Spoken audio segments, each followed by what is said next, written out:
What's up, everybody, and welcome to the Early Edge, a prime time. I am the counselor. The coach, as you know, is up in the air, 30,000 feet, heading across the pond for something major, as he usually does. So I am the captain now.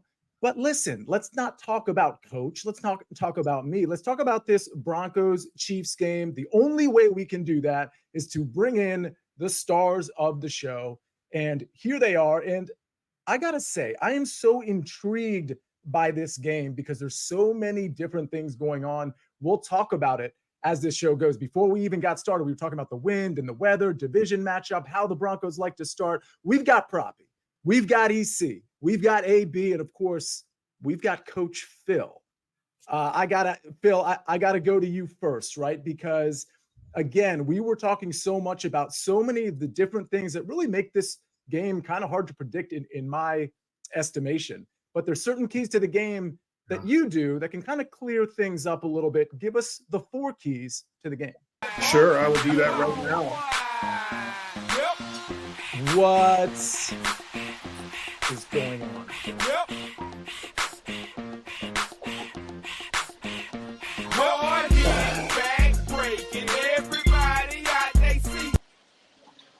Oh, the world is watching me. The world is watching me. I'm sitting here listening to you guys talk before the show, and I'm sitting there going, wait a second. I'm in a place that EC and Buckets have never been. We like to call this the first-class Chiefs lounge. And did you really think I was going to let you guys go on the show without me tonight? I'm getting ready to get on a 70-77. And I understand that I'll be in first class. I understand I'm going to be sleeping. But guess what, counselor? I came with one big play before we get to Coach Phil's keys to the game.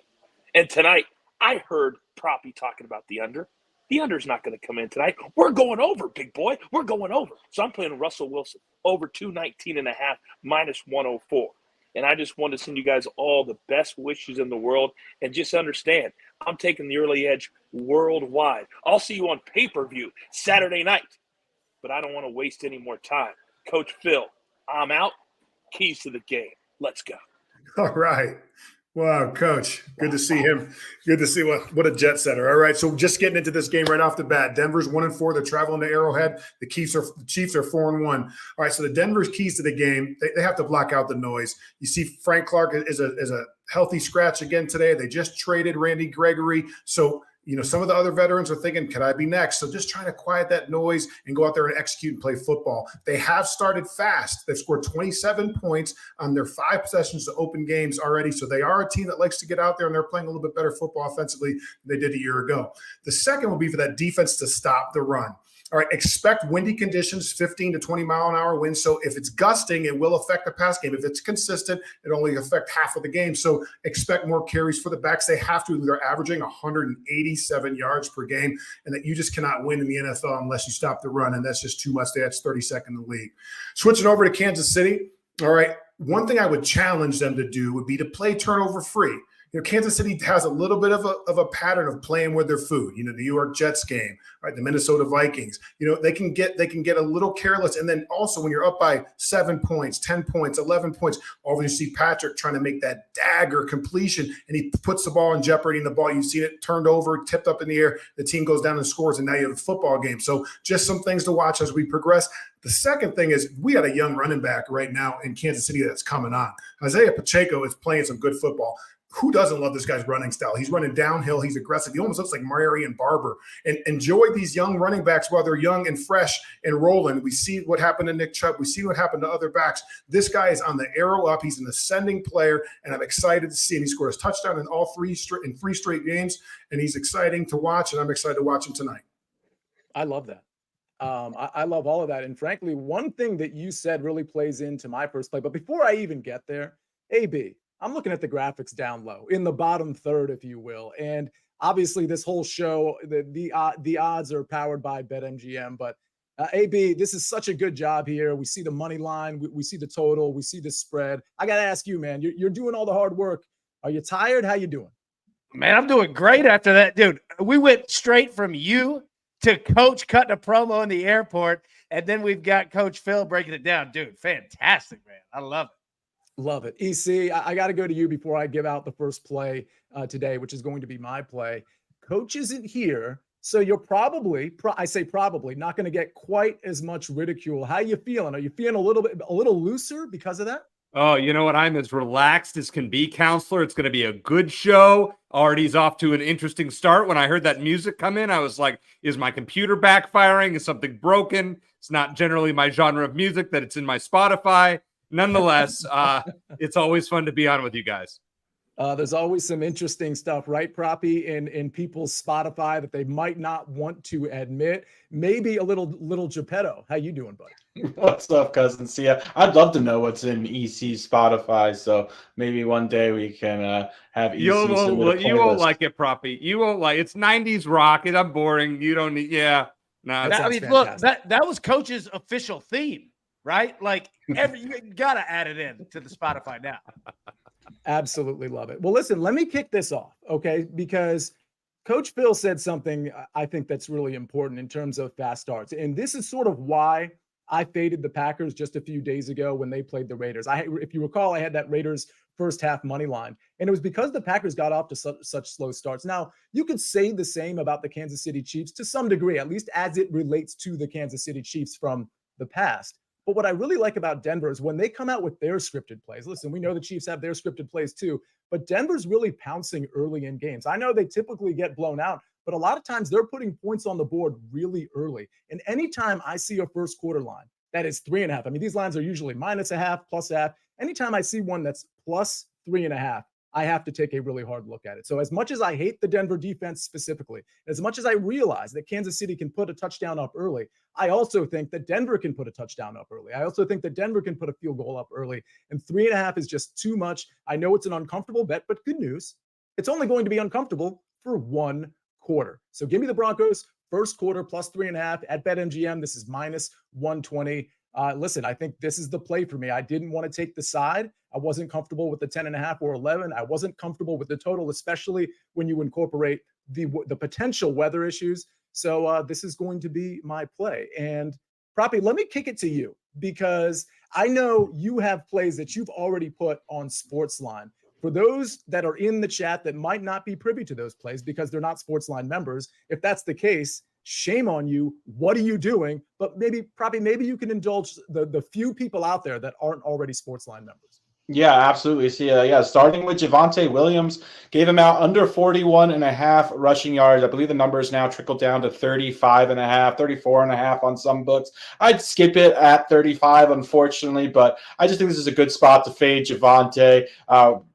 In his absence, his one-game absence, we saw Jaleel McLaughlin really step up. He's been the most explosive back in Denver. Certainly looks to have earned touches. Looks to be a three-way committee between Samaje Perine, Javonte Williams, and McLaughlin. So I just think it's going to be tough sledding. The Chiefs' defense is also stout up front, and I think they can force Denver out of a run-heavy game plan, especially in the second half. So I just have a hard time seeing Javonte really eclipsing 10 carries in this game. So I think he's a good shot to stay under that total. And another play I gave out that has since moved is the total in this game. Got to it at 49. I believe it's currently 47.5 at MGM. I still like the under at 47.5. I just think Kansas City is going to really pound the rock in this matchup. I think we're going to see a lot of Isaiah Pacheco as a result of that. I like his anytime touchdown prop as well. The Chiefs play the Broncos twice in the next 3 weeks. We know it's a short week. We know Travis Kelce's banged up as well. I don't think they want to show a whole lot considering they play again 2 weeks from now. The Chiefs have the Chargers next week as well. So I really think it's one of these games where they want to get in, get out, not risk guys unnecessarily. So I think that we're going to see a lot of long drives punctuated by just a heavy run game plan. We've got some win condition as well. So I think the under is a really sharp look on this entire total. I also think Kansas City is going to really limit Russell Wilson and Denver's offense to under 20 points. I have a hard time seeing Denver scoring 20 in this game. So yeah, I just think the Chiefs are going to play a ball control style offense, and the under is a sharp look here. Yeah, and for those of you that you think, well, that's just kind of a cliche, get in and get out. It's not really, because it's a Thursday night game. I mean, this is you kind of have a limited time, not kind of. You have a limited time to actually orchestrate. And Phil, like, let me go to you before we go to EC's pick, because these Thursday games, like, yeah, we have the win. We have Kelsey that's banged up. There's a lot of like little issues that might affect the score here, but also the fact that it's a Thursday night. I mean, you've actually had experience with this on these short weeks. The game plan really cannot be fully flushed out by Thursday, right? This one is unique. So with them playing again in 2 weeks' time, they might have started this game plan a couple days earlier last week, maybe Friday, of the week where they're going to play a Sunday game, maybe stay in the office for another few hours. So what you'll do is you're going to have plays that are going to work schematically against these defenses. And then what you'll do is, like, whatever you didn't call or whatever is left over, then you'll kind of build it in your regular template, your regular game plan that you're going to have in 2 weeks' time. So this is a very unique situation. We got the short week, and then we have a short amount of time in between the two games. So I am curious to see how much they show or how much they actually use, I guess, is really what I'm looking forward to. And then how much you're going to carry over to the next confrontation that you have between these two teams. Love it. What's interesting is you mentioned Isaiah Pacheco. Isaiah Pacheco is kind of a hot topic for this game. I mean, Alex Proppy just mentioned Isaiah Pacheco in terms of, hey, pound the rock, get in, get out. And EC, that really plays really well. You have two plays. One of them relates to Isaiah Pacheco. The other one, interestingly, and I say interesting because it relates to Marvin Mims. And the chat has already blown up about Marvin Mims. There's, I think it was Michael Haston who said, hey, to be the leading receiver in the game from a yard standpoint, that's plus 2,400. I think that's interesting. As few routes as he runs, he can get deep. We've seen that before. But anyway, I'm sort of bearing the lead because the lead is Isaiah Pacheco. Where are you at with him? Yeah, Counselor, I'm going to roll with his over 74.5 rushing yards at minus 115. I know that has probably gone a little bit. I've seen it as low as 73.5. It might be a little higher now. Hey, listen, I'm playing it up to 100. I really think that he's going to get the rock 20 plus times. I mean, he's getting more than 50% of the team's rushing attempts, which is encouraging. Denver is brutal against the run. They're the worst rush defense in the league by far. Miami absolutely ruined them the other week. They allow the league's highest explosive run rate, the most missed tackles forced per attempt, and the third highest yards per contact per attempt. Basically, to sum that all up, they stink against the run. Since the season opener, Pacheco's averaged about 16 carries for 75.5 yards per game. I think tonight they're going to give him the ball 20 plus times. He's going to get his 100 yards. This is another, just like we saw against the Jets the other week on Sunday Night Football. I think he's going to have a big night against a bad rush defense. So I love that over. But my top play, Counselor, and you referenced it, I really, really like Marvin Mims tonight. His original over was 17.5 receiving yards. I've seen this higher, up to 20.5. Heck, I would play this up to 30, and I'll tell you why. So the only problem is he's targeted on 24% of the routes that he's run. That's pretty darn good. Problem is he only runs a route 27% of the time. That you would hope that Sean Payton would figure this out, that he's an explosive guy. You spend a second-round pick on him, you might as well use him. He's over this number in 3 of 5 games. He already has catches of 60, 48, and 38 yards, and 6 of his 12 targets are 20-plus yards down the field. So Russell Wilson, despite the wind, if you can throw it 20 yards in the wind, which I would certainly hope so, Mims is a good bet if he's running a route with a negative game script where they have to throw. Listen, one catch, 20 yards, we cover this. I think he can go more than that. I'd say 3 for 50 would be my projection. Wouldn't be surprised if he got in the end zone as well. Yeah, I like that. And, one thing to keep in mind with these receiving yards total, and Phil, I'll get to you right after this. By the way, in the chat, everybody's mentioning Bo Hostler. For those of you that don't know, I've tweeted out some first-round leaders for today's Shriners Children's Open, and I had JT Poston at 45-1. He was leading the whole time. Bo Hostler just birdied the final hole to take the lead, so that 45-1 is now garbage. But listen, enough of that. So instead of making my point, Phil, go ahead and play off of what EC was talking about with Marvin. Just with the win, the last thing, it's not always just the quarterback that's affected. The ball's going to move. It can move a foot, 2 feet, 3 feet, just depending on the distance of the throw for the receiver. So then your vision, you really need to do a great job of concentrating on the football with your eyes into the frame and then putting the ball away. It adds a level of difficulty that is hard to explain unless you've ever been out there and the wind is just whipping around and the ball's moving all over the stadium. So it can be a factor for not just the quarterbacks but also the pass catchers. Yeah, and the other point, EC, real quick, the other point I was going to make is that live betting is in play here, especially if the wind turns out not to be a factor, which we might realize early first quarter, mid first quarter. What's going to happen is if some of these guys don't have any catches or don't have any yards, those live props on some of these receivers, for example, they'll start to drop a little bit, and then you can pounce on it knowing that wind isn't really going to be a factor, especially if the game script is right for one of these teams to be passing the ball. So EC, I'll go to you and then Proppy, back to you. Yeah, I want to say one thing about Mims as well. And by the way, Coach Phil, it could be still wind. You could throw me a pass and I'd still drop it. Hands like a stone. Anyways, the thing about Mims from a fantasy football point of view, I know we occasionally like to talk about that. This is a guy you might want to pick up for later in the year. And I know Proppy would probably agree with me on this one. If they trade Cortland Sutton, who seems likely, and if they get rid of Jerry Jeudy and trade him, Mims might be the number one receiver later in the year for Denver. I certainly, if he's on your waiver wire, I would take a long look. Proppy.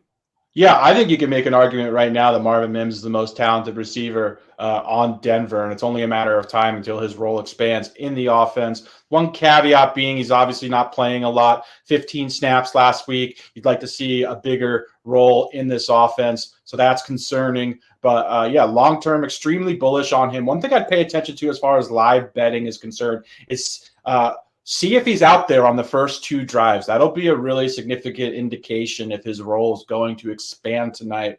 So, yeah, I would pay close attention to that. If you see him working on these design plays, could be in line for an increase in snaps tonight. So that's something to pay attention to.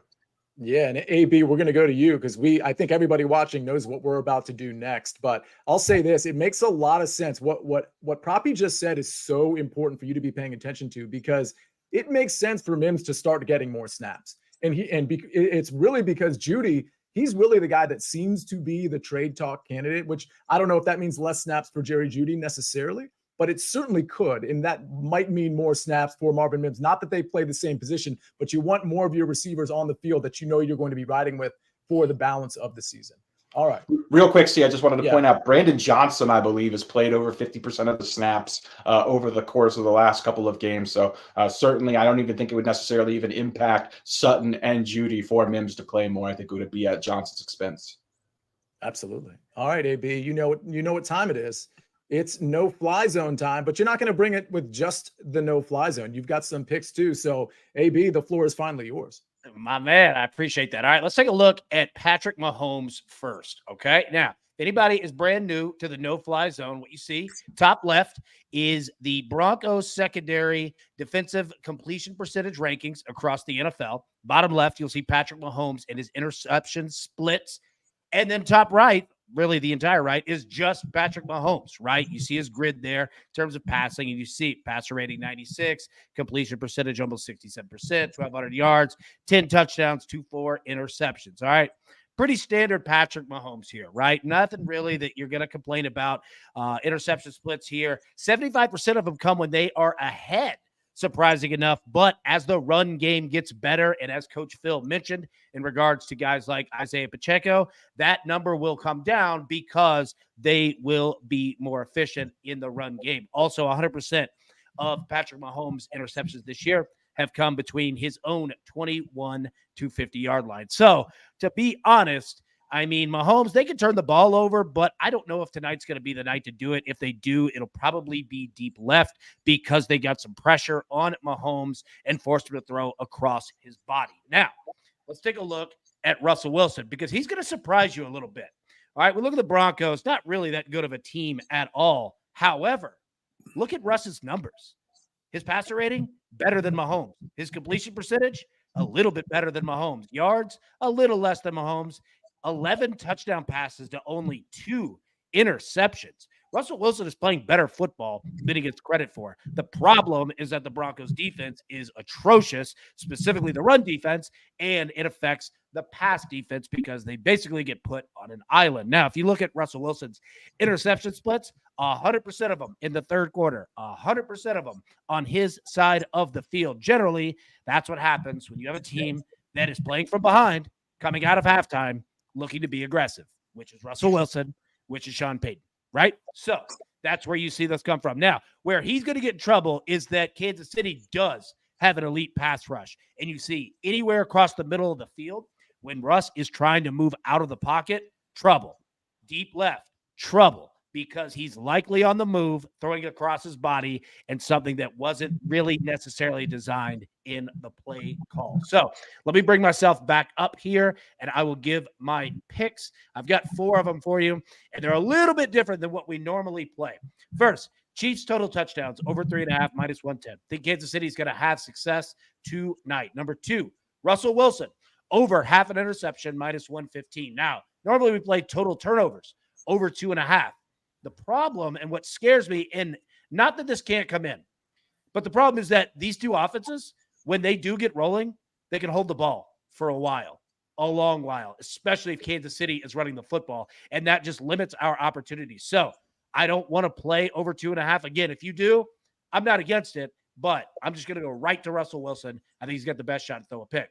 Kadarius Toney, over 30.5 receiving yards. Look, we talk about the wind. We talk about Kansas City, not only Pacheco in the run game, but Toney in the short yardage passing de facto run game. They will use that tonight. Last week, he had his highest target share that he's had all season long. Trust is starting to be gained with him, Mahomes, and Andy Reid. I think this is a night where he could get multiple targets. And quite frankly, with his speed, he can hit this number 1-2 passes. Lastly, Harrison Butker, Chiefs field goal kicker, over 1.5. Look, the Chiefs are up. They're going to take field goals. The Chiefs are down. They'll take field goals because they trust their offense late in games. And if it's tied and tight, anytime you get it, take the field goal as well. So those are the 4 that we'll play. Bring it back up. All right. And Coach Phil, any response to the no-fly zone? Yeah, absolutely. So just going to Patrick Mahomes, you had an interesting statistic that we talked about during the keys to the game when they were ahead, 75% picks. Now, why was that? Because Patrick has that killer instinct. Right? He's trying to put his foot on your neck and finish the game. So he tries to take a few more chances. And that's why sometimes they blow these teams out. And then sometimes the ball's in jeopardy and teams come back and the scores end up close. But he's got that Kobe Bryant mentality when he's trying to finish games. The one thing that just be aware of, too, in relation to Patrick and throwing interceptions is Patrick Surtain is an elite corner. And he can take the ball away. And he's playing at a high level. So it would do him a lot of good if he would just focus away from him if he is going to take one of those aggressive shots when you're up by a score or 2. Flipping over to Russell, and you can see all of them are in the third quarter. Well, by and large, in a 1-14, you could make the assumption that you're down and you got to make aggressive throws. We talk about that week in and week out about the teams that are trailing. All right. And then the 2 interceptions, 11 touchdowns, that's impressive numbers, but he is going to Arrowhead tonight. And we already AB just talked about the Kansas City defense and what they're trying to do. So I have seen the ball sail, especially in those no-fly areas right there in the deep, in the intermediate area across the field. The ball sails over sometimes when he's trying to drive these throws with the wind, a ball could be in jeopardy. I absolutely love it. Well, there's a couple high-flying players that we haven't really talked about. Proppy, I'm going to come to you, and then EC, I'm going to come to you. But first, I'm going to actually answer a fantasy question. I think somebody asked about Javonte Williams or Jaleel McLaughlin tonight. And Proppy, please feel free to agree or disagree with this. I'd go with Javonte here. I mean, he's certainly got the higher yardage total from a rushing standpoint. Receiving yards, I actually don't see any for Jaleel McLaughlin, at least on where I'm looking right now. You see a little bit for Javonte Williams. But I do think Javonte Williams is going to get more touches than Jaleel McLaughlin. I could be wrong there, but that's what I'd go with. So, Proppy, I want to ask you if you agree with that, but also you mentioned how this game is going to be more of a plotting game, more of a running game. I'm looking at Patrick Mahomes' passing yards of 269.5. Let's just round it up to 270. Would you also be interested in the under there? Probably not interested in the under there. I just think because of this Broncos defense, it's kind of up to the Chiefs what they want to do. If they obviously opt to go pass heavy, which they tend to do even in game scripts where they potentially could have a lot of running success.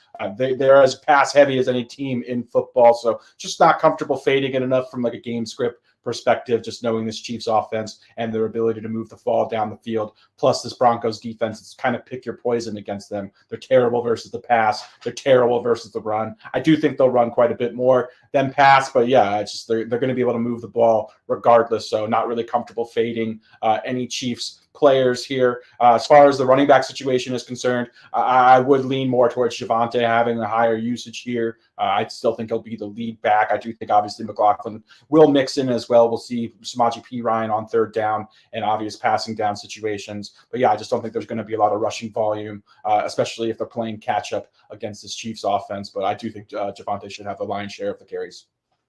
Yeah, I got to say, if you think this game is going to be one of those plotting games, Patrick Mahomes at 25.5 completions. I mean, that's a normal number for Patrick Mahomes, but I feel like the under is probably the play there as opposed to taking the yardage. And the obvious reason for that is if Denver gets cooked deep, that's just one reception. It's not 70 yards that's going to count against his 269.5 yardage total. EC, quick question on Travis Kelce. This came from the chat. So obviously he's not 100%. My understanding is that his ankle is taped up pretty good. I don't know how much they need him on a short week. Frankly, I'm a little surprised they're trotting him out there. But with all that said, he still has a yardage total. It's 63.5.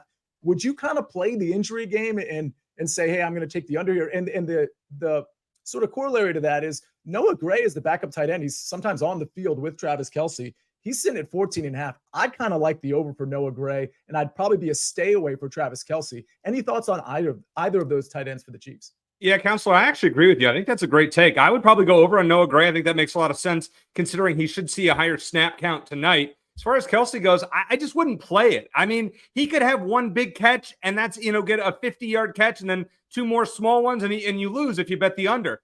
I would just stay away there. I just don't think it's worth it. You're going to start him in fantasy football. You're not benching him, but I would just temper expectations. It's just there are better bets on the board as we've discussed tonight. That's just one I would avoid. Fair enough. Coach Phil, I have a question for you before we get to our gem picks, of course. A lot of times when we analyze these games, we try to factor in all the variables. And in this case, there's a lot of different variables because we have injuries to deal with, we have weather to deal with, we have the short week to deal with. The other thing we have to deal with is, and this is a question that could be like an entire show. So I'm gonna have you try to call this down to like 60 or 90 seconds. But sure. The other thing we have to deal with, this is a division game. These are teams that know each other well. So regardless of the fact that there's a huge talent deficit on the Denver Broncos side, I'm just curious, when people say, hey, these teams really know each other, like what does that actually mean to a coach? What does that actually mean in the locker room? What does that actually mean in terms of translating onto the field? Right. So I think first you got to look at the coaching staff. So Sean Payton's just got here this year. So he's starting to get an introduction to what it's like to play the Chiefs. But say you've been here a few seasons, that Spags is going to play a certain type of defense. You know what the fronts are. You know what the coverages are going to be. So you have to and they know what you're going to want to run against them. And when you line somebody up in this position, that you like to do these things. So the tendencies that they pick up on, then you have to be more creative. I mean, they just know your scheme inside and out both ways. So sometimes that can limit the amount of production on both sides of the ball, and the defenses start to they know the formations, they know the tendencies, and they know the personnel groupings and how you're going to deploy, the different players there. So those types of things in the division, because of the familiarity, and then the players, from a player's perspective, they know each other. So they know the way someone stands in their stance, that they're trying to come off the ball in a certain way, or when it's a run, when it's a pass. So anytime you give these types of athletes and coaches this many exposures for film and also live reps, then it's always could lead to some real competitive situations you might not always think about. Love that. All right. Okay. I know we need to get the gem, but AP, I got to ask you one question. I'm going to get a yes or no on it because we haven't discussed Cortland Sutton or Jerry Jeudy at all. Jerry Jeudy's 53.5. Cortland Sutton's 45.5. Of course, we discussed Marvin Mims already, guys like Brandon Johnson. Do you like the overs for either of those guys? Jeudy 53.5, Sutton 45.5. Yeah. Look, I'll tell you what, I'll bring up Jerry Jeudy here and discuss it. I don't mind both because I think that there is a game script to where pretty much Denver's playing from behind as they normally do, right? Yeah. And you're going to get more opportunities. And Jerry Jeudy, a lot like Devontae Smith, right? Like he could take those crosser routes. That's a 4, 5, 6, 7 step route and take it 35 yards, right? And especially when Kansas City, if they're playing with a lead, late third, fourth quarter, and you're just kind of basically spaced out, right? And you're given the area in the middle of the field saying, you're not going to beat us deep, but we'll give you 6, 7 yards up front. Mm-hmm. That's where he could really rack those up. So, yeah, I don't really hate them all that much. I think I would play yardage over I would receptions. But again, the reception numbers, you see it right there, they're not high. So yeah, long story short, man, I don't hate them at all. Yeah, I like the Judy over 51. I misspoke. It was I said 53.5. It's actually gone down to 51.5. I like that quite a bit. But by the way, real quick, the site plays, more site plays. Obviously, Proppy gave his out. Isaiah Pacheco anytime touchdown plus 100. The Maestro gave that out, and the Sniper gave out this morning. I was on a show with him. He gave out Isaiah Pacheco over 90.5 rushing and receiving yards. So that's another play from the early edge and from the site as well. All right, well, gentlemen, we got to get to the gem. But before we do that, AB, you know what this show needs? Just real quick. It needs a little bit of Jamie Foxx. Can we do that? Is Jamie Foxx available? Oh, there he is. So handsome.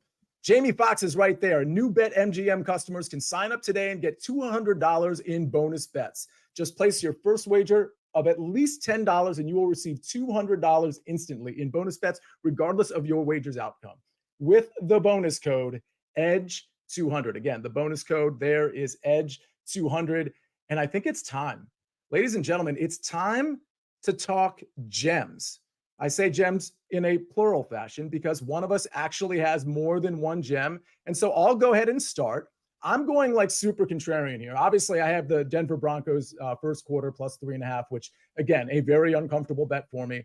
I'm actually going to take, this, hopefully they both work out. I'm going to take the Broncos to score first in terms of actually getting in the end zone first. I do think if they do it through the passing game, listen, obviously Javonte could run it in. He's at about as long odds as Jerry Jeudy, by the way. But I do think it's Jerry Jeudy, maybe lining up in the slot, beating some Kansas City slot corners. So Jerry Jeudy at plus 1,800. Again, if Denver scores first, I do think it's going to be Jerry Jeudy over, for example, Cortland Sutton or Greg Dulcich, who's been activated off IR. So Jerry Jeudy for me. Let's see who else is in there. Proppy, you got in next, right? I did indeed. All right. And who you got? Yeah, I'm going to go with a little known player. He's a bit of a long shot. His name's Travis Kelce. No, I'm just kidding. I'm going to go with Rashee Rice. I beat this guy's drum every week. In my opinion, he's going to be Patrick Mahomes' second target behind Travis Kelce. Eventually, his playing time increases on a week-to-week basis, leads all rookie wide receivers in yards per route run. He's being targeted heavily when he's on the field, which is a great indication. And I've just been really encouraged by Rashee Rice. I believe he scored at least 2 touchdowns already this season. I think he has a good shot of getting his third tonight. All right. Well, the coach has Adam Troutman at plus 2,500, really not involved in any sort of receiving capacity until last week. He runs a ton of routes, but he was really only starting to catch passes last week. He caught a touchdown as well, I believe, at plus 2,500. So coach is banking on the Broncos scoring first, which is interesting since he's a Kansas City Chiefs fan, but he loves the odds at plus 2,500. And AB, you've talked about this guy already. Who do you got as your gem? Yeah, you know what? I'll tell you what. It feels nice being in the club. I got in Monday night there and with Jacoby Myers of the Raiders. And I'll tell you what, I just got home 20 minutes ago. I've been there literally since Monday night, just hammering shots ready to go. And I think our man Kadarius Toney is going to get me in for a second time tonight. This is a big opportunity for him. Kadarius, he started this season. You remember that first game against the Lions. He was dropping everything. Everyone, the world was making fun of the guy. He's a prideful dude. He's a good player. And he's slowly building that trust back up. You lose it in buckets and you gain it back in drops, but he's doing it. And we saw last week had his highest target share of the season. Goes to show Mahomes, Andy Reid, they both trust him. And in a game where you're going to use short passing as a de facto run game as well, Toney can really, really help you out there. Yeah, Kansas City is so prolific at just hitting those short area kind of gimmicky plays. Kadarius Toney's often involved in that, and so is Jerick McKinnon, EC. That's who you got, right? Yeah, and Counselor, I know you like this play as well. Fortunately, that makes me feel good. I need one of these diamonds above my name before Phil gets one, but I'm not feeling good about it. Here's the thing about Jerick McKinnon. He had 2 receiving touchdowns earlier this year against the Bears, and in the last 6 regular season games that he played last season, he had 8 receiving touchdowns and scored in each one of those. Listen, he hasn't scored a rushing touchdown since 2020. That's probably not changing tonight. But if you're thinking like 3rd and goal at the 5-yard line, McKinnon's in the game. Mahomes throws a dump off pass to him. He runs in and gets me in the club because I'm jealous. I feel like I'm never going to get in, and I need some help here. So, Jerick, please help me out. Jerick, please help EC out. Phil, before I get to you, I got to give a shout out to a couple people here in the chat. So TJ Parker was watching and listening to our morning show, our 10 o'clock show, and he mentioned that it was his mom's birthday, I believe, but it was at the end of the show. We didn't get a chance to give his TJ Parker's mom a shout out. I don't know her name. Maybe TJ, you can put it in the chat. But what's really cool is TJ's also watching with his 7-year-old daughter, who is just giddy as can be because she's getting the fact that you can message from the chat and be acknowledged on the show. So Lillian, which happens to be my sister's name, thank you for watching with your father, TJ. And TJ, to your mom, happy birthday. Thank you for being always a loyal fan to the Early Edge, primetime, morning, all things Early Edge. So, yeah, Lillian, thanks for watching. Phil, I know how bad you want this, and this is cool because this is a guy that's like, he's certainly not chalky, but this is like the type of guy that in a Chiefs game would end up being the first touchdown scorer. Am I right? That would, and to be honest, I wanted McKinnon this morning, but EC got in the email first. So I saw that.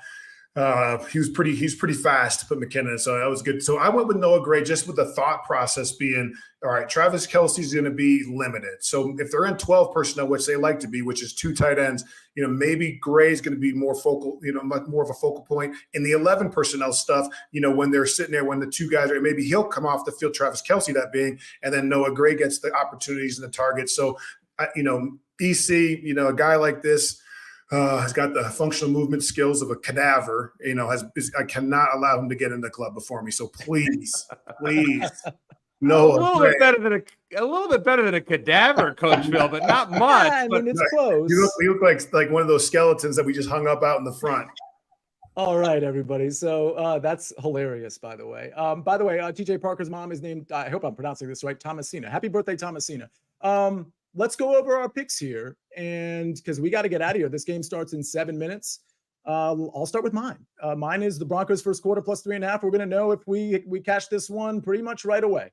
In fact, it might even be before the first quarter because maybe Casey's going to put up a couple quick touchdowns. But I don't think that's going to happen. I think it's going to be a very competitive first quarter. So give me the Broncos plus 3.5. EC, what you got? Give me Isaiah Pacheco over 74.5 rushing yards. I think he tops 100 tonight, and I love this Marvin Mims play. I could see him having a 50-yard game. And by the way, a bonus pick, Counselor, whatever the over is on Taylor Swift viewing, or the number of times they show her on the telecast, she is in attendance tonight. I will take the over on whatever that number is. Yeah, the cutaways. It's set at 111.5. I would take the over. Give me 112. Yeah, there you go. All right, you see Maestro's pick. Isaiah Pacheco, anytime touchdown, plus 100. AB, what you got? Yep, we're going Chiefs total touchdowns over 3.5. Russell Wilson, throw an interception. Chiefs kicker Harrison Butker over 1.5 field goals. And our man, Kadarius Toney, over 30.5 receiving yards. All right, and then, of course, the sniper, Isaiah Pacheco, over 90.5 rushing and receiving yards. Well, you got our plays. You got our first touchdown scores. I mean, I think pretty much we're leaving you with 5 minutes. AB, I leave anything out? No, you're good, man. You did a good job. Well done. Well, thank you so much. I'm blushing.